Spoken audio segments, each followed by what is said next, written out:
Yann Vézilier a été libéré le même jour que 82 militaires maliens étaient libérés par la coalition impériale terroriste soutenue par la France. En simple écriture d'histoire, personne ne peut contester cette version. À savoir que l'espion français Yann Christian Bernard Vézilier a bénéficié d'une grâce du président Assimi Goïta le jour où 82 militaires maliens détenus par la coalition terroriste soutenue par la France, c'est-à-dire par Emmanuel Macron, le chef de la junte néocolonialiste et terroriste française, lorsque la coalition dont il est le parrain a libéré 82 otages militaires maliens, le même jour, le président Assimi Goïta a libéré un prisonnier, français, coupable de crimes d'atteinte à la sûreté de l'État malien.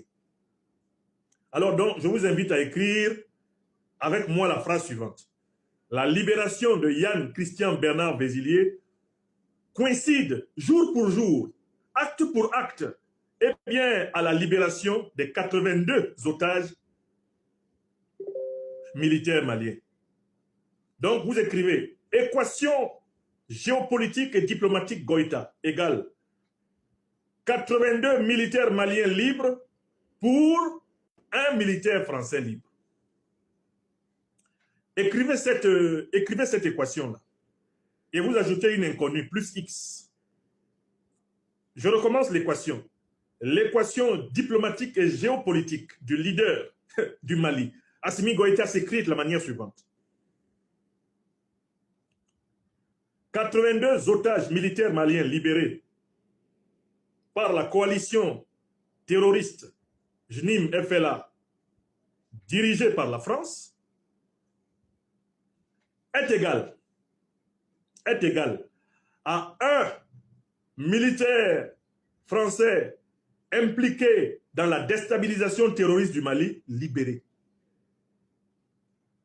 C'est-à-dire que un militaire français qui s'attaque au Mali est échangé contre 82 militaires maliens qui défendent leur pays. Vous devez écrire là, écrivez cette équation, ceux qui n'ont pas compris les deux communiqués. Je vous ai dit que je lis les deux communiqués ensemble.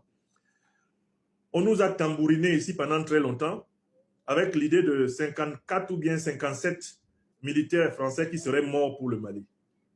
Alors que ce sont des milliers de Maliens qui sont morts du fait des terroristes qui ont été implantés ici par l'OTAN et notamment par le néocolonialisme français. On nous a pompé l'air. On a perdu 57 soldats qui sont morts pour le Mali. Le Mali vient de rétablir l'équation en inversant le rapport de force. Le Mali dit, vous déteniez 82 de nos soldats en otage, alors qu'ils défendaient notre souveraineté, notre pays. Vous les libérez. Nous détenions un de vos soldats qui a participé à la déstabilisation terroriste contre notre pays. Nous le libérons par une grâce. C'est ça l'équation. Si cette équation n'existait pas, les autorités maliennes n'auraient jamais publié les deux communiqués le même jour. Et j'ai dit, il faut ajouter à l'équation plus X, c'est-à-dire, qu'est-ce que ça va apporter? Quel va être le gain de cette égalisation? Avant, on nous pompait les 57, alors que des milliers d'Africains, des